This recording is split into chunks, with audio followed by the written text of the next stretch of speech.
What's going on, everybody? And welcome into the 64th episode of the CRZY podcast. As always, I'm your host, Stephen Gates, and this is the show where we talk about creativity, leadership, design, and everything else that helps to empower creative people.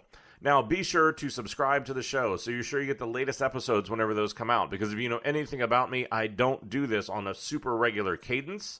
But whenever I do, I want to make sure that you know that the show is there so you can listen to it. And whenever you're there, you're on your favorite podcast platform, take just a minute and leave a review for the show so that people know if it's any good or not. Now, today we're going to talk about one of those subjects I've been getting a ton of emails about, a ton of questions about, and so I thought, you know what? It probably makes a lot of sense to do a show about it.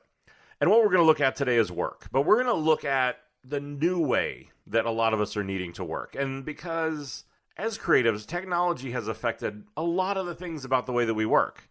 It's affected a lot of the leadership models. It's affected a lot of companies. But interestingly, it seems to only have affected that work when we're all in the same office, for most people. Not everybody, but most.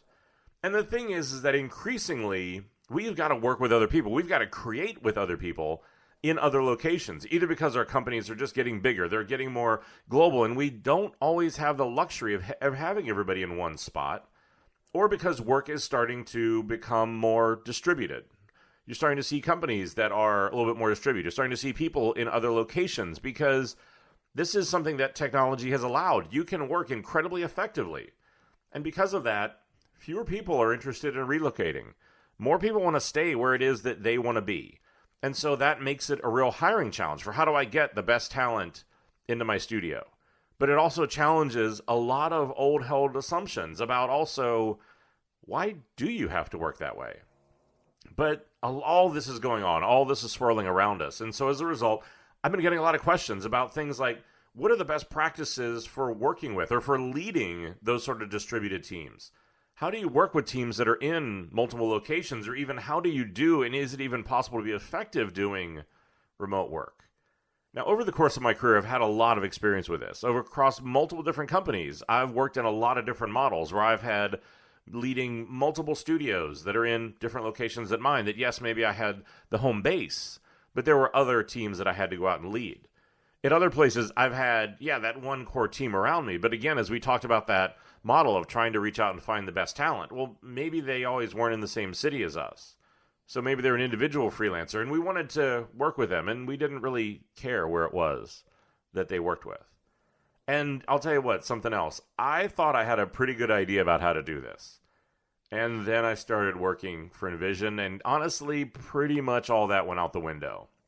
And it's a fact that I think maybe not a lot of people know, or they don't necessarily realize, but Envision is a completely distributed company, which means that all 600 plus of us are working remote, either from our houses or from a WeWork. And it's become this sort of like interesting war shot test whenever I talk to people, because I'll ask them, I'm like, where's Envision based?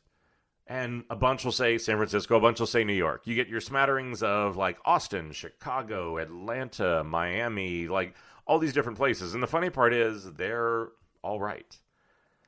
But this new model, I think one is incredibly progressive, but it's let me see remote work and working with remote teams in a completely new way. And candidly, a far more effective way. So in this episode, we're going to take a look at the most common problems with remote work.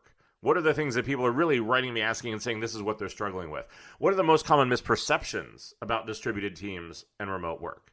And then what are the different mindset, the different tools, the different behaviors that you're going to need to be successful in this kind of new and emerging world?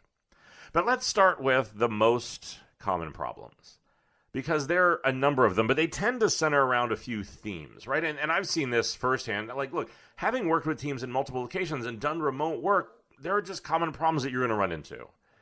And you know what? The biggest one you're going to see is that executing the idea works, but creativity and collaboration doesn't. And I'll give you a preview of coming attractions. The reason that why we're going to have these problems is because what we're trying to do, and what people most often mistakenly do, is that what they're doing is that they're taking the same old approach that they've always had. The approach that, okay, we're all in the same office. And they're trying to just simply apply that model, those tools, those behaviors to this new, more distributed way of working. Well, no shit, that's not going to work. Because again, you need to evolve and you need to do things differently.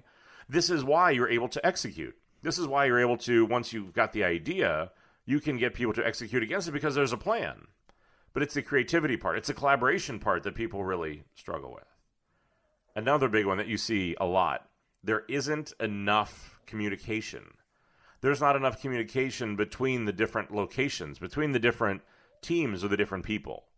And like here again, the reason why is because we're all so used to, we're all so accustomed to face-to-face. And that is literally our mindset, is that's the only thing that we care for, is that if you're in the same location, oh, you're there, I can talk to you.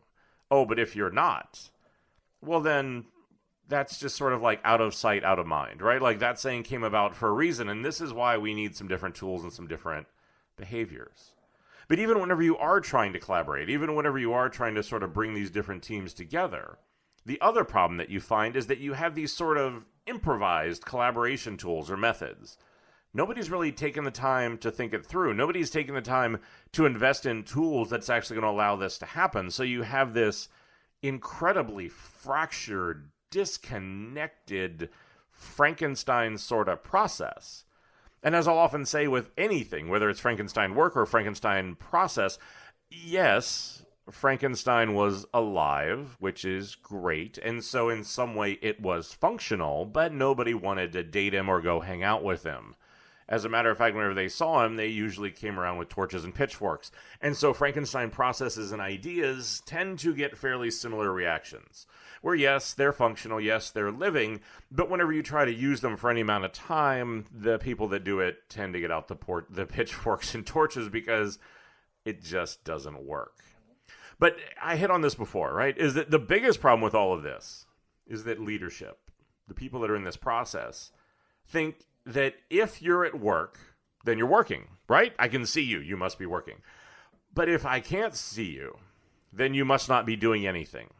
It's this incredibly weird thing. And I've seen this with some leadership who really would push back or get resistant to, like, even if you're going to, like, every Friday take a half a day and work from home, that somehow, well, I can't see you, so you must not be working.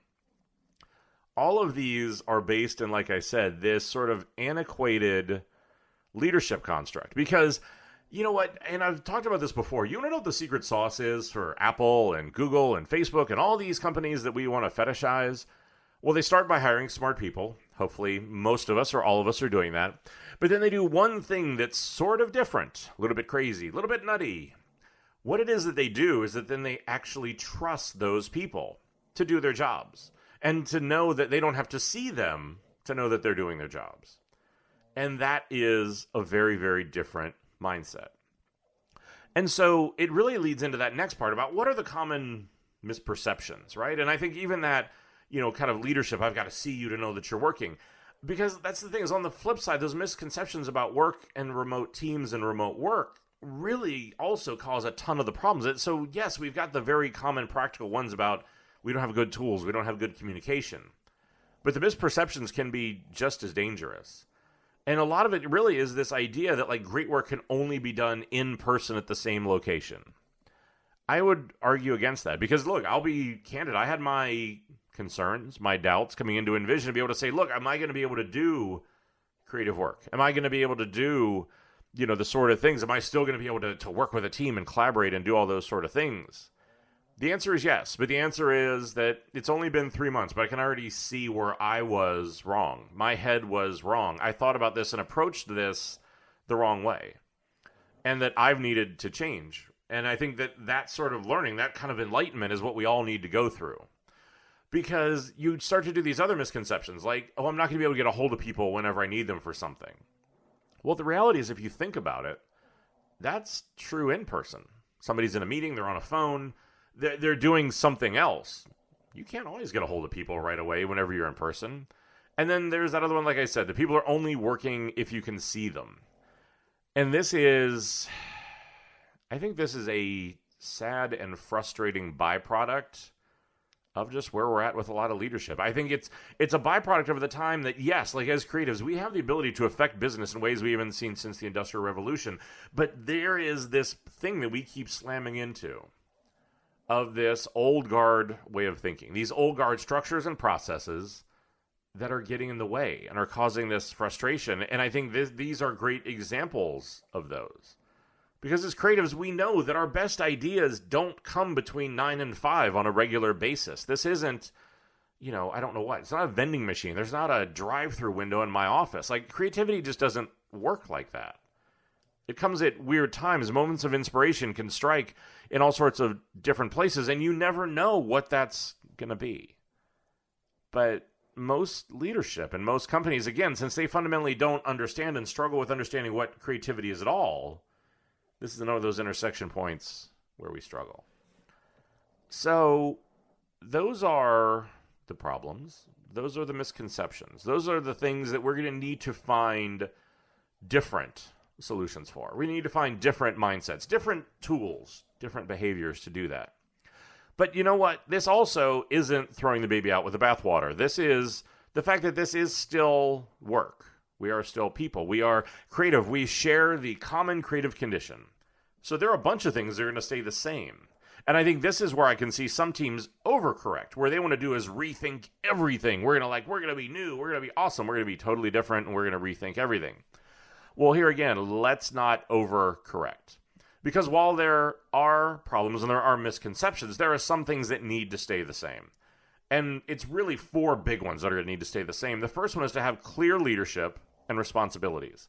I don't care if you're in front of me or someplace else, you probably need to do a much better job and a much stronger job of setting those clear leadership and responsibilities, because the one thing that is going to change is that you're not going to be able to read your people as often, read them as easily, because the casual interactions are the things that you start to lose. I don't read somebody's body language whenever they walk into the office in the morning. I don't have the ability to be able to see, that they're eating by themselves at lunch every day. And that is a problem. But what that means is that we just simply need to come up with new ways of doing things to be able to overcome that. But as a leader, I've got to be even more clear. I've got to be even stronger. I've even got to make sure that there's more responsibility for everybody because of that. As you always should, but few do, you need to focus on culture. Because here again, whenever you're distributed, culture becomes incredibly important. Whenever you're working with people who aren't where you are, culture becomes incredibly important. And so some of the things that we need to do are the things that you should have been doing before. And I've talked, again, in other episodes about you need to be building these tent poles. You need to be building these things that everyone can rally around. And culture is always a big one. Culture really meaning, what do we believe in? What are the things that are important to us? How do we define ourselves? How do we define the standards and the norms that we're going to establish, that we're going to hold ourselves in our work to? Because what that does is it creates a common source of, focus. It creates a common destiny for the team.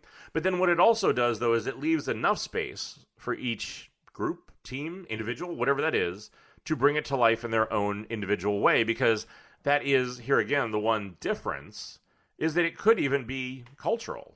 I've worked with teams that are in North America, but then I've also worked with ones that are in Europe or in Asia or South America or Australia or other places like that. And there are cultural differences where, again, we can all believe the same thing, but maybe we need to bring it to life a little bit differently.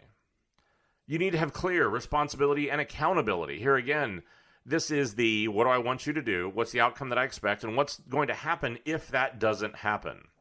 That's true of anybody, in any setting, any location, that you need to be clear about those sort of things.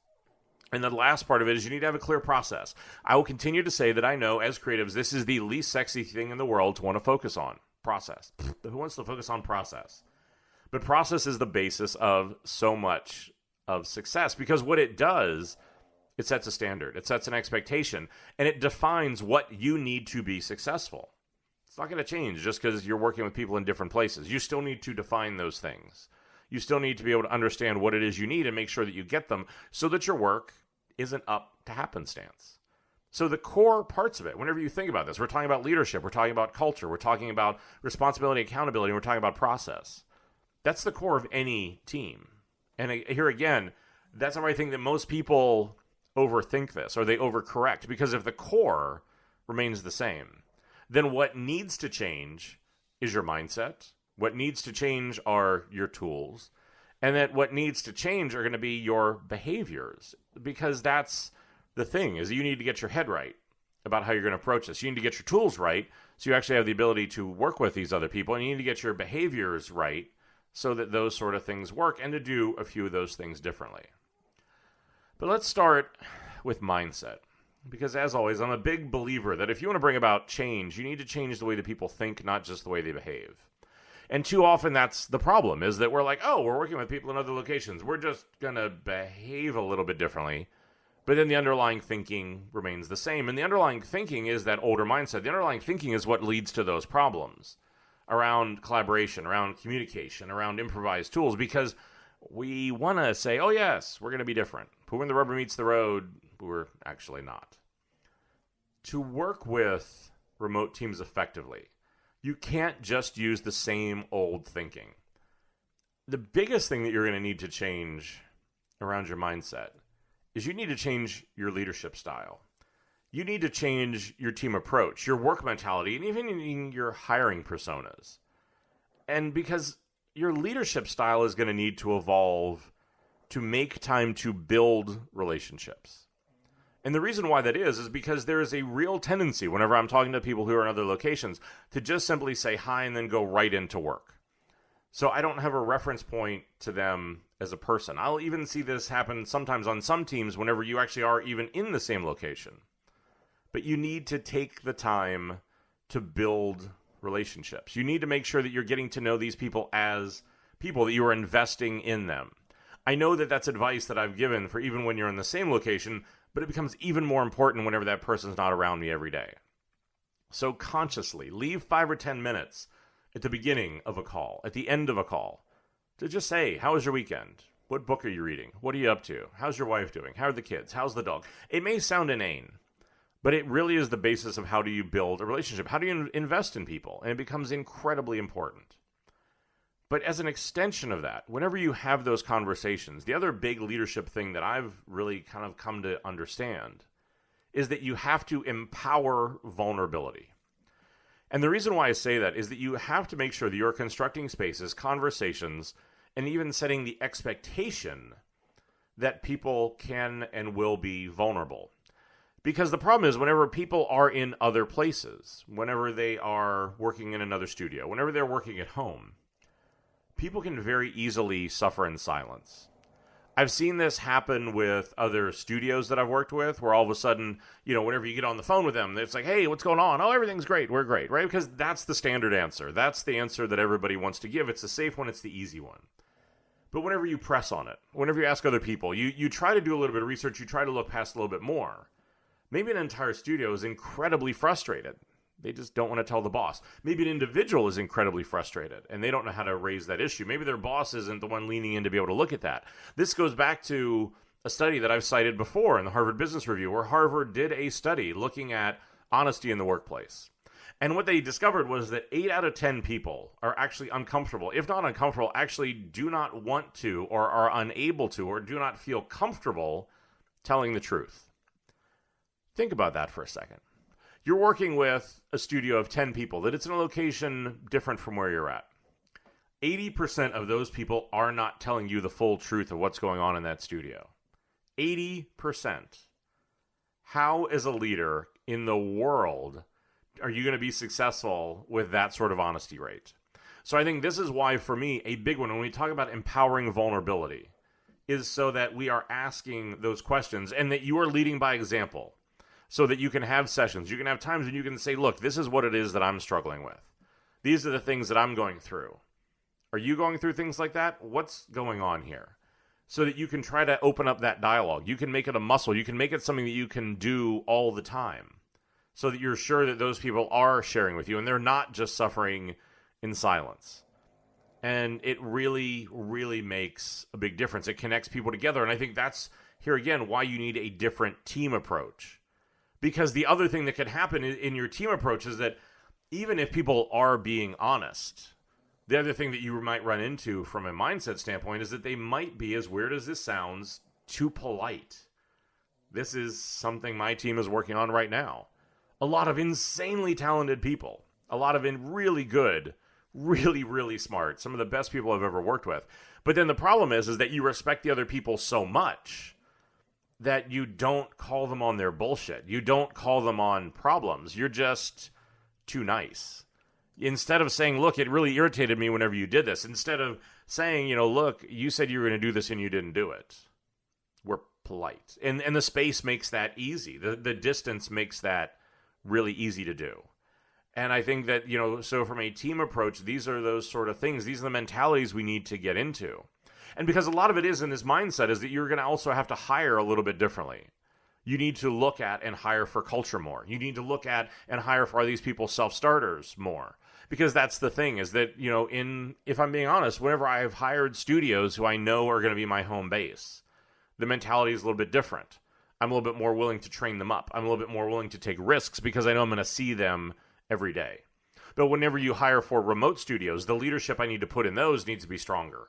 The leadership I'm going to put in those places needs to be geared differently. They need to have more emotional intelligence than the average person probably does. Because I'm going to need them to be able to see what's actually going on and communicate that back. They need to be not only the eyes, but then they need to be the heart of those teams. And I think that's the problem is that so often we just simply use a one-off hiring persona of saying, okay, we're going to hire the same person with the same makeup for everywhere. But that's the thing, is that yes, we want everybody to be equal. Yes, we want those different studios to all be the same. But the reality is what they're going to be the same is they're going to be the same in the types of work that they do. They're going to be the same in the types of deadlines that they get. But the ones that aren't at that home studio with leadership are different. And that's just simply a fact of it. Sometimes that's hard for the leadership in the home office to understand. Sometimes it's hard for the people in those remote offices to understand. It's not done out of bias. It's not done out of malice. It's just simply done out of the reality of distance. That when you aren't physically with people, sometimes things change. So this is why you need to look at how do you hire differently? How do you actually do those things? And look, and I've said it before, test those people. Give them an evaluation. Make sure that they really can do what it is that they say. From a talent perspective, from a culture perspective, look and lean into this stuff. Because what you don't want to do is to hire somebody who you are not going to be able to be around every day. And then all of a sudden you discover that they were a great talker, but where the rubber met the road, it just wasn't something that they're going to be able to produce on. But then as we move on, it's about the tools. Because again, I think that is day in, day out. It's the thing that we are in front of. It's the thing that we use the most. And I think in many cases, this is the biggest thing that you need to be successful, is a whole different set of tools. And these tools are possible because of technology. The days of like whatever it was, faxing or doing it's just we have high-speed data connections. We have the ability to do video. We have the ability to do collaborative platforms. And that's so much of the key, right? Is that these tools need to be cloud-based and collaborative. And they need to be that way for every stage of your workflow. And they need to work in the same way that people are used to working. Because this is where most creatives are getting tripped up, right? Because what we're doing is instead of getting creative collaboration tools, we get Google Docs or we get Dropbox, which are fine. But for the majority of what we do, that is important, those aren't going to work. What we need to do is to be able to find other ways. We need to find things that are visual. We need to find things that really promote this sort of interaction. But here's the thing, is that this means we're going to have to get over those old ways of working. We need to get over the fact that like all of our files need to be on our computer, and we're going to need to get over this idea of a single point of control. I own the file. That's not the way real collaboration should work. And for me, this is why I think this whole topic, I'm thinking, is going to be really good for us as an industry. Because so much of it for us, in so many ways, is about possession of ideas, possession of assets, possession of all these sort of things, where we need to be is so much more collaborative. It's changing the I into we. And I think as you start to get more distributed teams, it forces this into being. And so I'm hoping that this trend is going to be good for us once we can get over ourselves.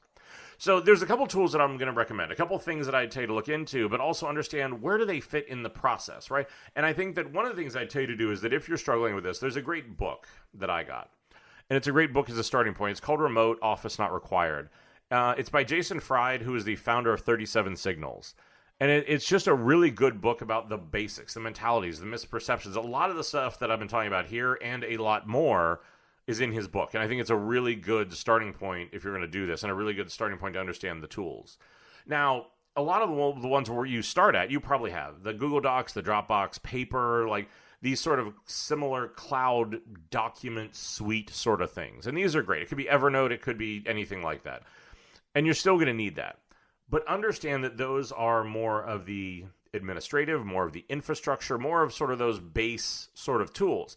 But what we usually don't have in place are the ones that allow much more creative collaboration. Now, many of us, you do have some of the video conferencing platforms, right? It could be Zoom, it could be FaceTime, it could be Oracle, like any of these sort of different ones.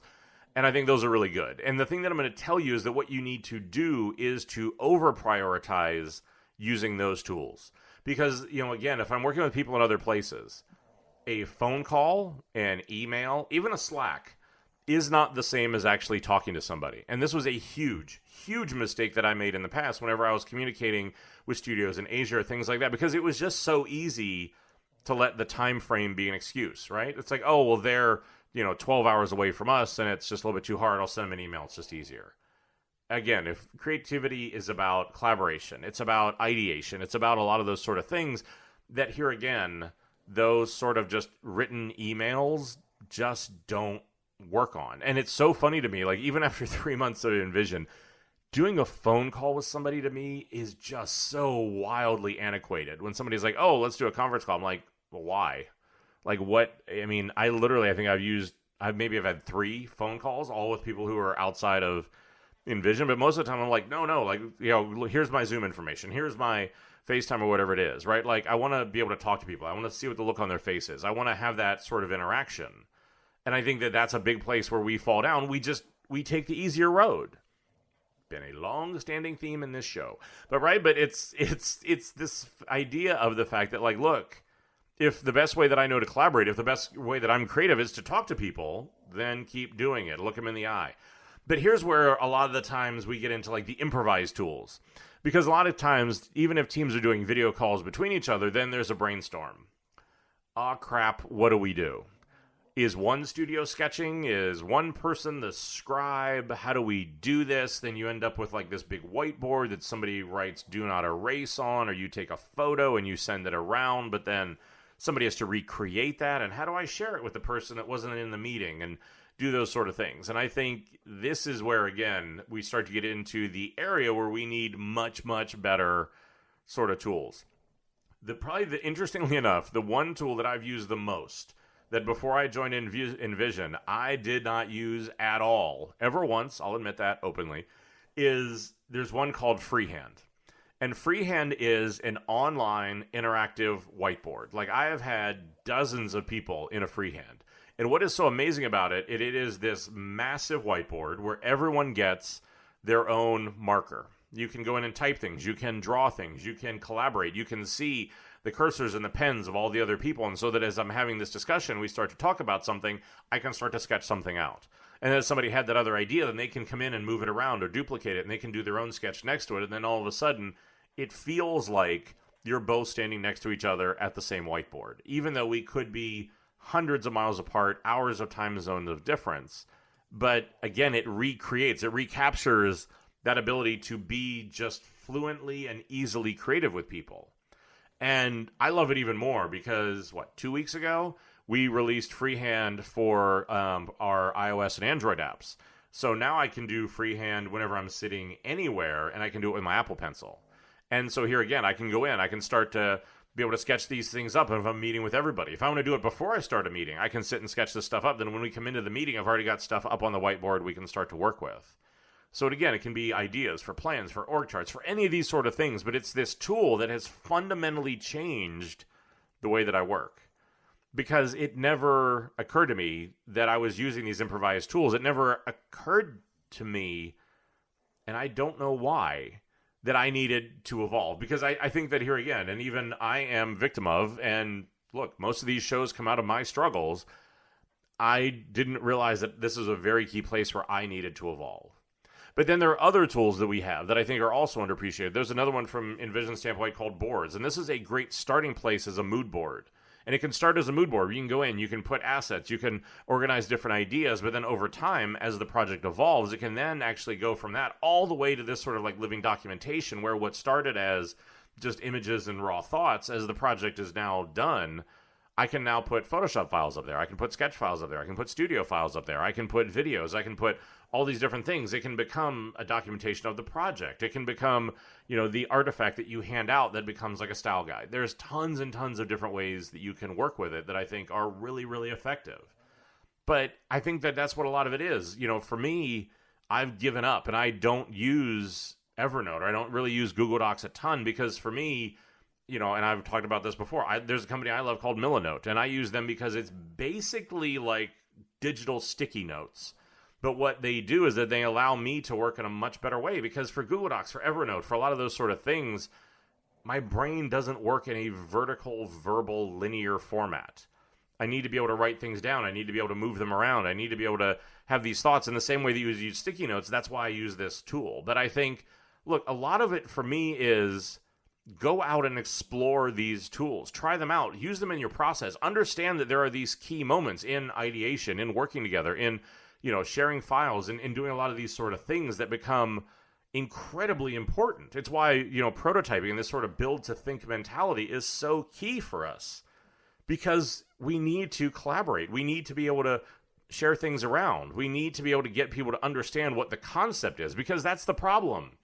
The way we keep screwing ourselves up is that all that we're doing is we're only prototyping before we launch something. We prototype the physical space before we're actually going to roll it out. We prototype the app right before, do user testing 2 weeks before it launches. We need to be doing this stuff differently. We need to be more collaborative. We need to be able to get things into working forms more cheaply, more quickly, and for this stuff to really be effective.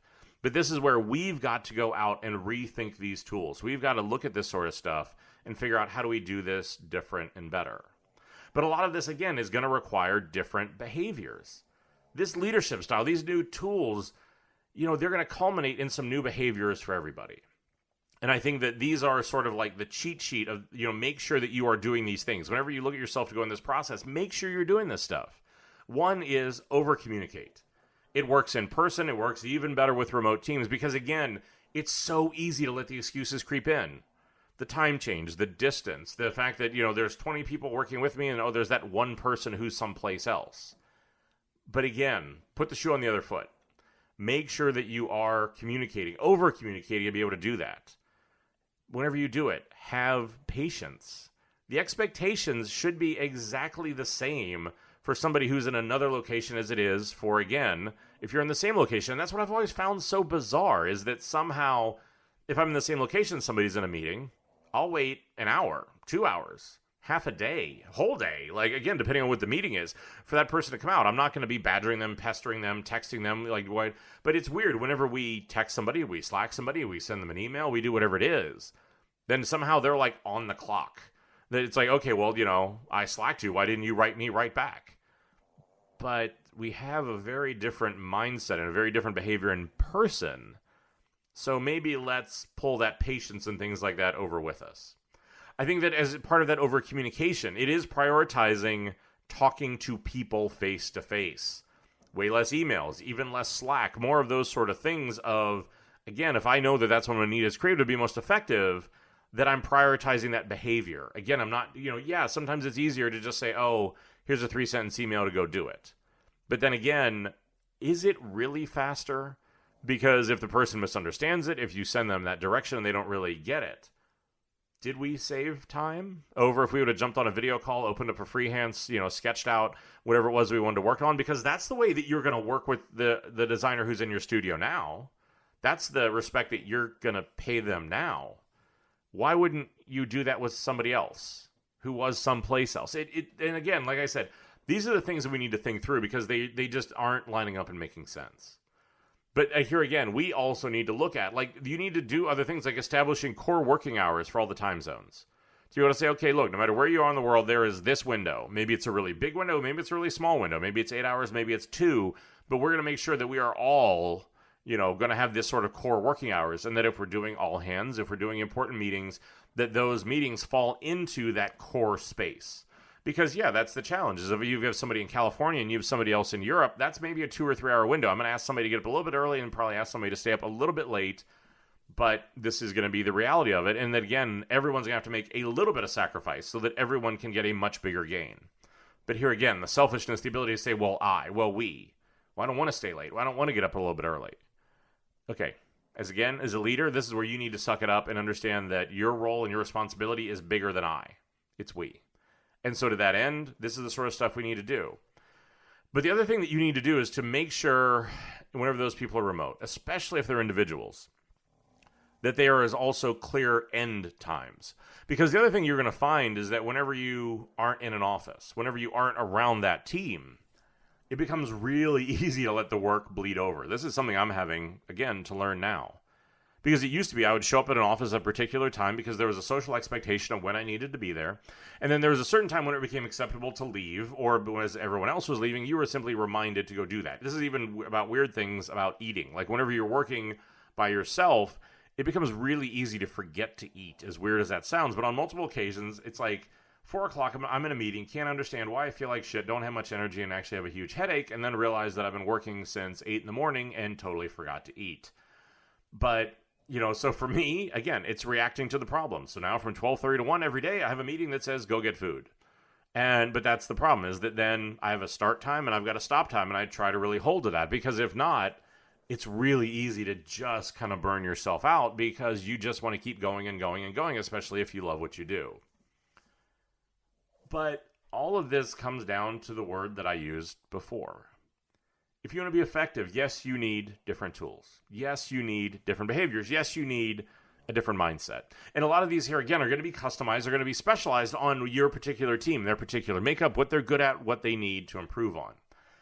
But the only way any of it is going to work is that there has to be trust. Because I think that's why I think you see the rise in remote work, in distributed companies, in startups. And, I think that that's the heart of why so many of these new business models are starting up, because the old companies, the old models lack trust. At the end of the day, too many companies will punish you for caring about the work. They punish you for caring about people. What they want to reward you for is caring about politics and rationalizing mediocrity, because there's no trust. There's more comfort than anything else. But you need to think about that. How do you trust your people? And if you don't, is it justified? Or is it based out of an old mindset, an old way of doing things that shouldn't really be there? Because, again, I think that's the thing that I've come to realize, having now gone into this new model, is that most of the time whenever I would kind of like bemoan or say that, those other studios, they needed to work differently. No, what the problem was is that I needed to. I needed to get over myself. I needed to invest more. I needed to try to find new ways of working. I'm doing a lot of stuff that I've talked about here, because that was the thing. It was just easier for me to say, it's them, it's not me. This is the plague of our generation, I think, is that it's just, we all want somebody else to blame. But I think that's the thing, is that in this case, it's not always them. In many cases, it's us. And I think that's the hard part about getting this sort of model down, working with remote teams and getting that to be successful. So you've got to trust people. You have to believe in them. You have to know that they're going to do the right thing when given the chance. Where in too many times in too many other companies, what we believe is that people can't be trusted. They're going to try and cut every corner they can. And I think whenever you believe that, that's the employee that tends to show up. Because people are a reflection of leadership. People are a reflection of the attitude of leadership. And if that's the attitude you give them, then that's the employee you get. But hopefully this helped. If it did, great. If it didn't, look, I still want this to be a conversation. So reach out to me on social media. You can follow me on any of those channels. Send me questions. I will write people back all the time. I mean, I highly recommend, like, LinkedIn is usually the best. Facebook is the best. Instagram, sometimes there are weeks that go by and I don't see that somebody put a question in there. But reach out and ask me. If there's particular things you want to know this didn't answer, let me know. I think that, as always, you can find all the information about this podcast, the related articles, the show notes. I'll put links into what all those tools are so that you can find those. Head over to podcast.stephengates.com, look up episode 64. All that's going to be sitting and waiting for you. you like the show, go to your favorite podcast platform, leave a review, let people know what you think about it. And like I said, make sure you subscribe while you're there so you don't miss any of the episodes. And as always, everyone down in legal wants me to remind you that all the views here are my own. They don't represent any of my current or former employers. These are just my own personal views. And lastly, I say it every time because I mean it every time, but thank you for your time. I know that time is an incredibly precious commodity, and I'm always incredibly amazed that anybody ever wants to spend it listening to me. So hopefully this helps. Hopefully you can be able to find some better talent, some other locations, and do some better work with them. And all the while you're doing it, stay crazy.